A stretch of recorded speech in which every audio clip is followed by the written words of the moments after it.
Hi guys, welcome to technical study zone. दोस्तों, apprentice को लेकर एक बहुत ही इम्पोर्टेंट टॉपिक लेकर डिस्कस करूंगा। जो लोग अप्रेंटिस कर चुके हैं या तो जो लोग अप्रेंटिस कर रहा है या तो फ्यूचर में करने वाला है, सभी के लिए वीडियो इम्पोर्टेंट है। तो वीडियो को लास्ट तक जरूर देखिए। वीडियो में क्या टॉपिक को लेकर डिस्कस करने वाला हूँ उसको जानने के लिए आपको क्या करना होगा, apprenticeshipindia.gov.in इस वेबसाइट पे आपको आना होगा। ठीक है, इस वेबसाइट पे आने के बाद आपको शुरू में ही एक चीज आपको यहाँ पे देखने को मिल जाएगा, जो कि ऊपर में यहाँ पे रेड कलर का लेटर में लिखा हुआ है। ठीक है, तो यहाँ पे यही चीज लिखा हुआ है कि consideration of duration of apprenticeship training undergone by ITI passed candidates and having national apprenticeship certificate in designated trade as work experience. यानी कि आईटीआई के बाद आप लोग जो अप्रेंटिसशिप करते हो एक साल का, तो वो जो एक साल का जब आप अप्रेंटिस कर रहे हो उसमें तो आपको अप्रेंटिस का सर्टिफिकेट मिलता है, लेकिन अभी से जो है आपको एक साल का एक्सपीरियंस भी मिलेगा। तो बहुत सारा डिपार्टमेंट जो है जहाँ पे आईटीआई के साथ एक साल का एक्सपीरियंस मांगता है, तो वहाँ पे आप अप्रेंटिस भी अप्लाई कर सकते हैं। तो क्या है नोटिस, यहाँ पे आपको क्लिक करना है नोटिस को जानने के लिए। तो यहाँ पे आपका पीडीएफ डाउनलोड हो जाएगा। तो पीडीएफ में आप डिटेल्स में देख सकते हैं, यहाँ पे लिखा है ये पीडीएफ जारी हुआ है एमएसडी, इसका नंबर है government of India, ministry of skill development and entrepreneurship की तरफ से, अप्रेंटिस ट्रेनिंग डिवीजन। ठीक है, न्यू दिल्ली, डेट 19/2/2024, यानी कि 19 फरवरी 2024 को ही ये नोटिस जारी हुआ था। अभी जो ये अप्रेंटिस का जो ऑफिशियल वेबसाइट है, गवर्नमेंट वेबसाइट, वहाँ पे ये शो हो रहा है। यानी कि ये जो चीज़ है, यानी कि आईटीआई के बाद जो लोग अप्रेंटिस कर रहा है उसको मान्यता दिया जाए एक साल का एक्सपीरियंस के हिसाब से। ठीक है, तो चलिए नोटिस को हम लोग डिटेल्स में पढ़ते हैं। देखिए यहाँ पे टू लिखा है, यानी कि कहाँ ये लेटर भेजा जा रहा है। ठीक है, ये लेटर भेजा जा रहा है ministry of skill development entrepreneurship की तरफ से। कहाँ पे? ऑल एम्प्लॉइंग मिनिस्टर, यानी कि जितना भी एम्प्लॉइंग मिनिस्टर्स है, ठीक है, सबको ये भेजा जा रहा है। डिपार्टमेंट, एम्प्लॉइंग डिपार्टमेंट जो भी है, public central public sector enterprise, यानी कि CPSE, central public sector undertaking and other. ठीक है, और दूसरा किसको? All state union territory government state public sector undertaking, यानी कि जितना भी एम्प्लॉइंग मिनिस्टर है, ठीक है, जितना भी एम्प्लॉइंग मिनिस्टर है, डिपार्टमेंट्स है, पब्लिक सेक्टर है, ठीक है, उसके बाद स्टेट गवर्नमेंट है, अंडरटेकिंग गवर्नमेंट है, स्टेट पब्लिक सेक्टर है, सबको ये लेटर भेजा जा रहा है डीजीटी की तरफ से। ठीक है, तो इस लेटर में क्या चीज लिखा हुआ है? तो ये लेटर में सब्जेक्ट में लिखा है consideration of duration of apprenticeship training undergone by ITI past candidates and having national apprenticeship certificate in designated trade as work experience regarding। यानी कि आईटीआई जो कैंडिडेट्स है वो अगर अप्रेंटिसशिप ट्रेनिंग करते हैं, ठीक है, नेशनल अप्रेंटिसशिप ट्रेनिंग सर्टिफिकेट उसके पास रहता है, तो वो जो ट्रेनिंग होता है एक साल का, उसको जो है एज ए वर्क एक्सपीरियंस के हिसाब से कंसीडर किया जाए। ठीक है, तो यहाँ पे बोला जा रहा है, sir madam, I am directed to invite your kind attention on the subject mention above and say that successfully completed students from Industrial Training Institute ITIs and possessing National Trade Certificate NTC undergone apprenticeship training in an establishment as an apprentice in a relevant designated trade under the Apprentice Act 1961 notified with the approval of Central Apprenticeship Council CAC। यहाँ पे बोला जा रहा है कि मैं ये letter आपको दे रहा हूँ कि ऊपर में जो सब्जेक्ट दिया हुआ है उस सब्जेक्ट के बेसिस पे ये बोला जा रहा है कि आईटीआई यानी कि इंडस्ट्रियल ट्रेनिंग सर्टिफिकेट जिसके पास है, ठीक है, इंडस्ट्रियल ट्रेनिंग इंस्टीट्यूट का, तो उसके बाद जो लोग अप्रेंटिसशिप करते हैं, यानी कि नेशनल अप्रेंटिसशिप सर्टिफिकेट जो कि 1961 एक्ट के हिसाब से, ठीक है, और आईटीआई जो लोग पास करते हैं उसके पास जो सर्टिफिकेट रहता है उसका नाम है नेशनल ट्रेड सर्टिफिकेट। ठीक है, और वो लोग डेजिग्नेटेड ट्रेड में अगर अप्रेंटिसशिप करते हैं। डेजिग्नेटेड ट्रेड का मतलब क्या है, जैसे आप आईटीआई किए हैं फिटर ट्रेड में, ठीक है, और आप अप्रेंटिस भी किए हैं फिटर ट्रेड में, इलेक्ट्रीशियन में आईटीआई किए हैं, इलेक्ट्रीशियन में अप्रेंटिस किए, ठीक है, ये होता है डेजिग्नेटेड। और नॉन डेजिग्नेटेड क्या होता है, जैसे आप आईटीआई किए हैं इलेक्ट्रीशियन ट्रेड से, ठीक है, और अप्रेंटिस किए हैं ऑटो इलेक्ट्रीशियन से, तो ये होता है आपका चेंज हो गया। यानी कि आपका जो आईटीआई ट्रेड है और जो आपका अप्रेंटिस ट्रेड है दोनों चेंज हो गया, ठीक है। जैसे कोई मशीनिस्ट में आईटीआई किया है और मशीनिस्ट ग्राइंडर में अप्रेंटिस किया है, वो नॉन डेजिग्नेटेड ट्रेड हो जाता है। यानी कि जो कि आपका जिस फील्ड में आप आईटीआई किए हैं उस फील्ड में अगर अप्रेंटिस नहीं करते हो तो वो नॉन डेजिग्नेटेड हो जाता है। और डेजिग्नेटेड क्या होता है, रिलेवेंट, यानी कि जिसमें आप आईटीआई किए हो उसी में आप अप्रेंटिसशिप किए हो। तो उस क्राइटेरिया में क्या होता है, आप अगर 1961 के एक्ट के हिसाब से अप्रेंटिसशिप करते हो, ठीक है, तो उसको क्या बोला जा रहा है, this apprentices while undergone apprenticeship training in real working experience are also exposed to work on various machine and equipments including industry specific advanced machines and equipments and to the industry specific best practice। तो ये लोग को experience क्यों देने के लिए बोला जा रहा है, क्योंकि ये लोग यानी कि जो अप्रेंटिस कर रहा है, अप्रेंटिस जहां भी कर रहा है, कोई भी ऑर्गेनाइजेशन में, प्राइवेट सेक्टर में, कोई भी एस्टेब्लिशमेंट में जो अप्रेंटिस कर रहा है उस टाइम क्या कर रहा है, वर्किंग कंडीशन आर एक्सपोज, यानी कि real time real working condition, यानी कि जो वास्तविक कार्य क्षेत्र में वो लोग काम कर रहा है, ठीक है। आईटीआई में क्या होता है कि इंस्टीट्यूट में आपको सिखाया जाता है, पढ़ाया जाता है, लेकिन अप्रेंटिस क्या होता है, वास्तविक वर्क, यानी कि अगर आप ONGC, IOCL, ordnance factory, railway, जहां भी आप अप्रेंटिस कर रहे हो, ठीक है, जो अदर स्टाफ जैसे काम कर रहा है, टेक्नीशियन हो गया, स्किल्ड ऑपरेटर हो गया, सेमी स्किल्ड ऑपरेटर हो गया, तो अदर स्टाफ जैसे काम कर रहा है उसके साथ आप भी काम कर रहे हो, लेकिन आप क्या एज ए अप्रेंटिस ट्रेनी हिसाब से काम कर रहे हो, लेकिन वो भी जो काम कर रहा है रियल वर्किंग कंडीशन में आप भी सेम काम कर रहे हो, वो भी जो मशीन्स में काम कर रहा है, इक्विपमेंट्स में काम कर रहा है, ठीक है, आपको भी वो सब काम सिखाया जाता है या तो काम करने के लिए दिया जाता है, जैसे एडवांस मशीन हो गया, इक्विपमेंट्स हो गया, ठीक है, जो भी इंडस्ट्री में आपका रहता है अवेलेबल, जो कि एक स्टाफ करता है, एक परमानेंट स्टाफ करता है, उस हिसाब से आप भी सेम वर्क वहां पे करते हो 1 साल के लिए। तो उस टाइम क्या होता है, आप जो है वास्तविक कार्य क्षेत्र में टोटल काम जो है आप सीख जाते हो, ठीक है। तो उसको उसके लिए क्या बोला जा रहा है, उसके लिए बोला जा रहा है कि ये जब कोई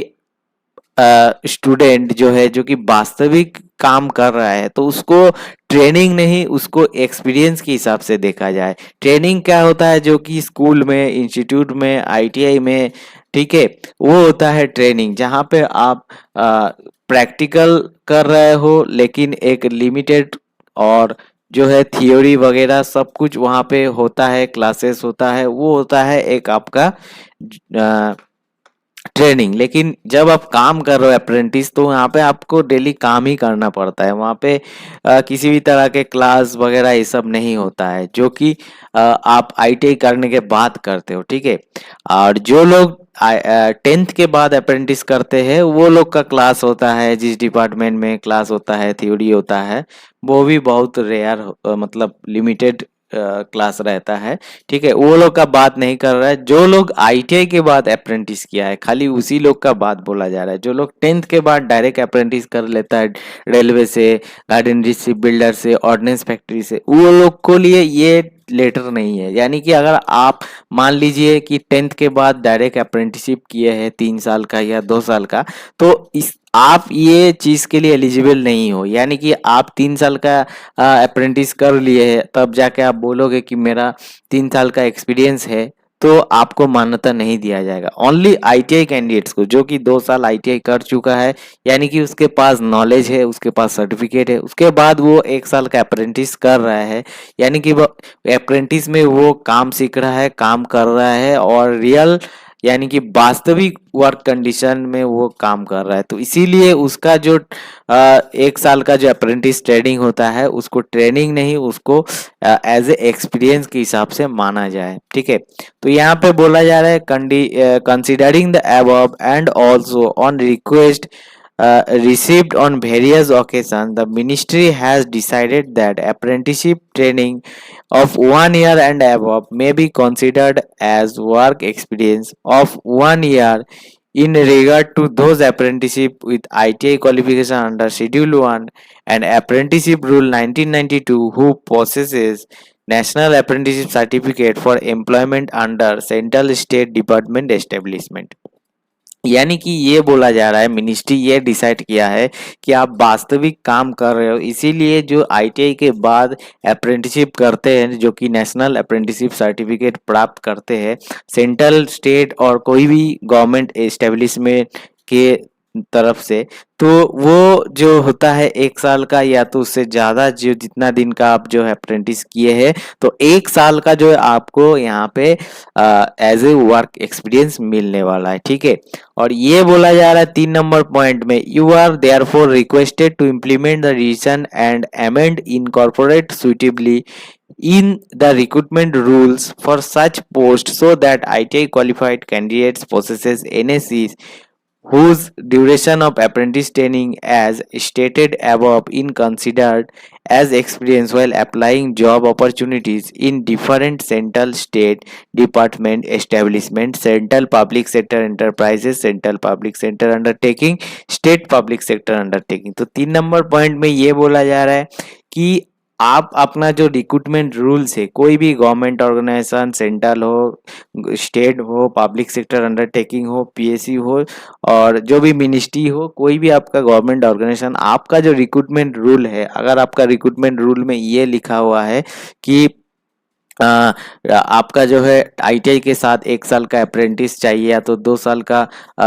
एक्सपीरियंस चाहिए, तो उस टाइम में 2 साल का एक्सपीरियंस के जगह में आप 1 साल का कोई अगर अप्रेंटिस लगा रहा है और कोई 1 साल का एक्सपीरियंस लगा रहा है, तो 1 साल का जो अप्रेंटिस लगा रहा है उसको एज ए एक्सपीरियंस के हिसाब से माना जाए। ठीक है, और ये चीज आप लोगों को लागू करने के लिए बोला जा रहा है, जितना भी स्टेट गवर्नमेंट अंडरटेकिंग पीएसयूज है, सबको ये लागू करने के लिए बोला जा रहा है कि आप लोग जो है इसको लागू कीजिए अपना रिक्रूटमेंट रूल्स में, अपना जो रिक्रूटमेंट क्राइटेरिया है उसमें चेंज कीजिए। उसमें जो है अगर आपका एक्सपीरियंस मांग रहा है तो एक्सपीरियंस की जगह में आप जो है अप्रेंटिस को भी आप वहां पे ये लिखिए कि अगर आपके पास 1 साल का अप्रेंटिस है तो आपको एक्सपीरियंस के हिसाब से मान्यता दिया जाएगा। ठीक है, अब 4 नंबर पॉइंट में ये लिखा जा रहा है, it is also inform that the decision is applicable prospectively from the date of issue of this date, यानी कि जिस डेट पे इश्यू हुआ है उसी डेट से ये जो है डिसीजन माना जाएगा। In case of school pass out fresher who have completed there apprentice training in designated trade and possesses NAC in the duration of such apprentice training will be considered as training only, as they do not possess any period of skill training from any recognized institute before undergo such apprenticeship training in a designated trade। इसका मतलब ये बोला जा रहा है कि school pass out, यानी कि जो 10th के बाद जो डायरेक्ट अप्रेंटिस करते हैं कोई भी एस्टेब्लिशमेंट में, ठीक है, वो होता है डायरेक्ट एनएसी। ठीक है, तो उस कैटेगरी में, उस क्राइटेरिया में जो कि जो डायरेक्ट 10th के बाद अप्रेंटिस किए हैं उसको जो है ये बेनिफिट नहीं मिलेगा। ठीक है, यानी कि जो फ्रेशर कैंडिडेट है, यानी कि जो 10th और स्कूल पास के बाद जो अप्रेंटिस कर रहा है उसको ये बेनिफिट नहीं मिलने वाला है। ठीक है, बाकी आईटीआई के बाद कोई भी अप्रेंटिस कर रहे हैं तो उसके लिए 1 साल का यहाँ पे एज ए एक्सपीरियंस के हिसाब से छूट मिलने वाला है। तो यही बोला जा रहा है, हर जो गवर्नमेंट है, state government, public sector, ministry, सबको यही बोला जा रहा है कि आपका जो है रिक्रूटमेंट क्राइटेरिया में अगर आपका कोई भी डिपार्टमेंट अगर वैकेंसी निकालता है आईटीआई प्लस 1 साल का एक्सपीरियंस, तो उस जगह पे कोई भी कैंडिडेट अगर 1 साल का अप्रेंटिस डालता है तो उसको एक्सपीरियंस के हिसाब से काउंट किया जाए। ठीक है, तो इसके लिए ही ये जो है लेटर जारी किया गया है। और ये जो लेटर है, ये लेटर जो सेंड किया है वो है VS अरविंद, ये जो है deputy secretary to the government of India, ठीक है। और ये किसको किसको सेंड किया गया है, देखिए, copy to PS personal secretary to honourable minister MSD, personal secretary to honourable minister of state, senior PPS secretary MSD, senior PPS to joint secretary and central apprenticeship adviser, regional directors of all RDHDs, state apprenticeship advisor, CEO NSDC, joint apprenticeship advisor of skill council, joint secretary dealing with NATS department of higher education, ministry of education, director board of apprenticeship training, board of practical training और guard file. तो देखिए, जितना भी आपका government organisation है, government department है, educational institute से लेके एजुकेशनल कमिटी बोर्ड, सबको ये लेटर भेजा गया है कि आप अपना रिक्रूटमेंट में इसको लागू कीजिए, ठीक है। और ये जो लागू है, लागू डेट कब से है, लागू डेट यहाँ पे बोला गया है 19 फरवरी 2024 से, ठीक है। 19 फरवरी 2024 से ये लागू किया जाए, ठीक है। तो आज का डेट में अगर कोई भी जगह में अगर 1 साल का एक्सपीरियंस मांगता है और अगर आपके पास अप्रेंटिसशिप है तो उस जगह पे आप अप्लाई कर सकते हैं। अगर कोई भी उसमें आपको रिजेक्ट कर दिया गया जाएगा तो उस हिसाब से आप RTI करके या तो आप केस फाइल कर सकते हैं इस लेटर के जरिए कि यहाँ पे टोटली मेंशन किया गया है गवर्नमेंट ऑफ इंडिया की तरफ से ऑल एम्प्लॉय मिनिस्टर और state government public sector undertaking union territories सबको ये बोला जा रहा है कि अप्रेंटिस को, क्योंकि ये ऑन जॉब ट्रेनिंग होता है, यानी कि जो है ये रियल वर्किंग कंडीशन में वास्तविक कार्य क्षेत्र में ये आपका ट्रेनिंग होता है, इसीलिए इसको वर्किंग 1 साल का एक्सपीरियंस के हिसाब से माना जाए, ठीक है। तो सभी बेफिक्र रहिए, धीरे धीरे ये जो है सब जगह लागू हो जाएगा, थोड़ा सा टाइम लगेगा। तो ये था आज का अपडेट्स। अगर आपको वीडियो अच्छा लगे तो चैनल को सब्सक्राइब कर दीजिए और कोई भी आपको जानकारी चाहिए तो कमेंट्स कीजिए। मिलते हैं नेक्स्ट वीडियो में।